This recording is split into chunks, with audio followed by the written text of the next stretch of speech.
अखंड मंथन के सभी दर्शकों को नमस्कार। मैं हूं शेखर त्रिपाठी और आप देख रहे हैं हमारा YouTube चैनल अखंड मंथन। आज के विशेष एपिसोड में हम आपको दिखाने जा रहे हैं श्रीनाथ संप्रदाय के बाबा गोरखनाथ जी की ऐसी भविष्यवाणियां जिससे आप सभी दर्शक अभी तक अनजान हैं। किंतु सबसे बड़ा प्रश्न ये है कि आखिर बाबा गोरखनाथ को योग दृष्टि के माध्यम से ऐसा क्या दिखा कि उन्होंने आने वाले समय की भविष्यवाणी कर डाली। क्या बाबा मानव जाति को उसके समाप्त होने से बचाना चाहते थे, या फिर उनके मन में ये भय था कि अगर समय रहते मनुष्य को बचाया नहीं गया तो मानव सृष्टि के समाप्त होने में देर नहीं लगेगी। तो अब आपको बताते हैं बाबा गोरखनाथ ने आने वाले समय की कौन सी ऐसी तस्वीर देखी थी जिसके कारण उन्होंने इसे भविष्यवाणियों के माध्यम से भारत के लोगों को अवगत कराया। जैसा कि आप जानते हैं कि गोरखपुर में गोरखनाथ मंदिर नाथ संप्रदाय का है और गोरखनाथ बाबा को शिव का अंशावतार माना जाता है। उत्तर प्रदेश के मुख्यमंत्री योगी आदित्यनाथ इसी संप्रदाय से आते हैं और उन्हें भी नाथ संप्रदाय के गुरुओं का आशीर्वाद प्राप्त है। प्रलय काल में बाबा गुरु गोरखनाथ की भूमि भी सुरक्षित रहने वाली है, क्योंकि गोरखनाथ बाबा इसे हर हाल में सुरक्षित ही रखेंगे। तो बाबा गोरखनाथ ने यह भविष्यवाणी करते हुए कहा था कि ऐसा कठिन समय आने वाला है जब मनुष्य सांस भी नहीं ले पाएगा। कोरोना काल में हम ये देख भी चुके हैं कि एक एक सांस के लिए मनुष्य तड़प कर रह गया था। बाबा गोरखनाथ ने यह भी कहा था कि धरती बहुत बड़े परिवर्तन से गुजरने वाली है और इस दौरान बड़ी भारी मात्रा में उथल पुथल मचेगी। इस समय ना कोई राजा रहेगा और ना कोई नेता ही बचेगा। ये धरती सबको नष्ट कर देगी। गोरखनाथ बाबा ने यह भी कहा था कि शीघ्र ही वह समय आएगा जब पृथ्वी पर हर 240 किलोमीटर की दूरी पर एक ही रोशनी दिखाई देगी। इसका अर्थ ये था कि तब इतना बड़ा विनाश होगा कि 240 किलोमीटर की दूरी पर कोई एक बस्ती बचेगी और इस बस्ती में एक या दो लोग ही जीवित रहेंगे। गोरखनाथ बाबा का कहना था कि काल सभी को नाचने पर विवश कर देगा। बाबा ने यह भी कहा था कि बुरे कर्म के काल ने सारी सृष्टि को घेर लिया है। महाकाल के चक्र और उनकी विचित्र चालों को ध्यानपूर्वक देखिए, क्या पता कल आएगा या नहीं आएगा। अब आप भी सोचिए कि इतने बड़े साधक बाबा गोरखनाथ ने आखिर ऐसी बातें क्यों कही थी। क्या उनका उद्देश्य लोगों को भयभीत करने का था, या फिर इस भय के माध्यम से वो लोगों को सुधरने का संदेश दे रहे थे। जैसा कि आपने कोरोना काल में देखा था कि मनुष्यता समाप्त होने लगी थी और सहायता करना तो दूर, लोग एक दूसरे के पास जाने का साहस भी नहीं कर पा रहे थे। अभी इस समय को गए हुए बहुत बड़ा समय नहीं हुआ है, तो आप समझ रहे होंगे कि गोरखनाथ बाबा ने ऐसे समय का संकेत हजारों वर्ष पहले कैसे दे दिया था।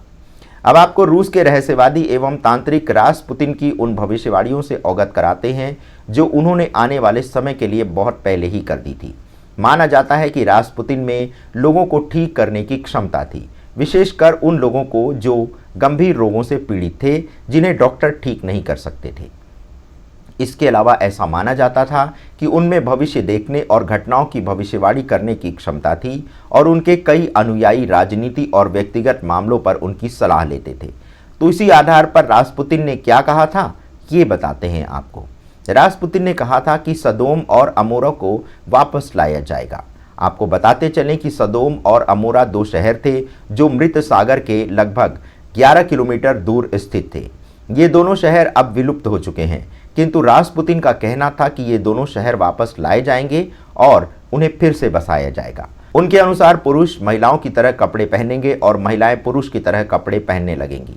उनके अनुसार लोग मृत्यु को सफ़ेद विमान में सवार होते हुए देख पाएंगे और प्राचीन विपत्तियां श्वेत विपत्ति की तुलना में समुद्र में पानी की एक बूंद के समान होंगी।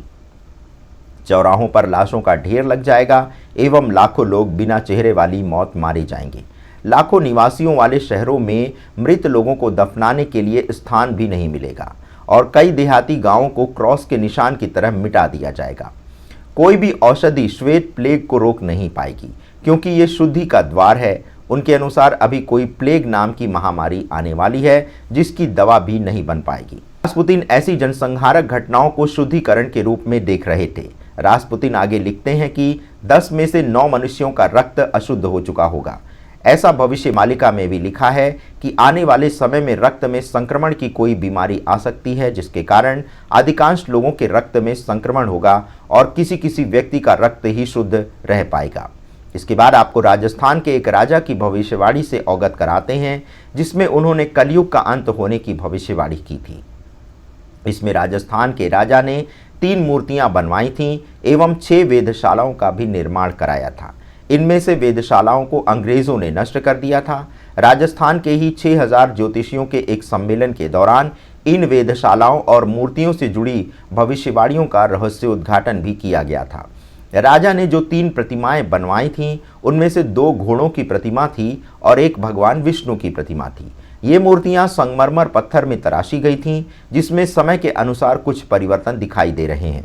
इनमें से एक घोड़े की प्रतिमा कल्कि भगवान के घोड़े देवदत्त की है। इस देवदत्त के पांव में एक घाव का निशान उभर रहा है। इसी के साथ जो दूसरे घोड़े की प्रतिमा है, उसमें से एक पैर पहले ऊपर उठा हुआ था, जो अब धीरे धीरे वह पांव भी नीचे आने लगा है। भगवान विष्णु की प्रतिमा के दाहिने हाथ में घाव हो गया है और उसमें से पानी रिसने लगा है। प्रतिमा का प्रतिदिन चंदन के लेप से अभिषेक किया जाता है, लेकिन घाव रिसने के कारण दाहिनी ओर का लेप संध्या काल तक अवश्य गिर जाता है। अब आपको बताते हैं कि इन प्रतिमाओं में उभरने वाले लक्षणों का संबंध कलयुग में आने वाले समय से कैसे जुड़ा है और कैसे ये कलयुग की समाप्ति का संकेत दे रहा है। तो कहा जाता है कि जब भगवान कल्कि पृथ्वी पर पधार जाएंगे, तब घोड़े का घाव पूरी तरह से ठीक हो जाएगा। इसी के साथ दूसरे घोड़े का उठा हुआ पांव भी जमीन को छूने लगेगा एवं भगवान विष्णु की प्रतिमा से चंदन का लेप झड़ना बंद हो जाएगा। तो अब आपको बताते हैं कि वर्तमान समय में इन तीनों प्रतिमाओं की क्या स्थिति है।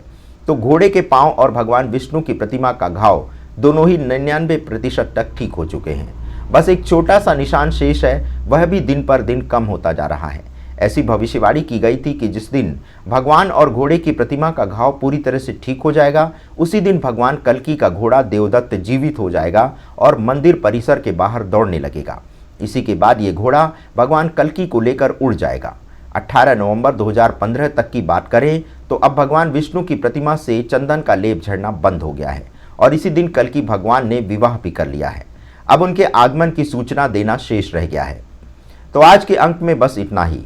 मिलते हैं अगले एपिसोड में भविष्य में घटने वाली कुछ रोचक घटनाओं की जानकारी के साथ।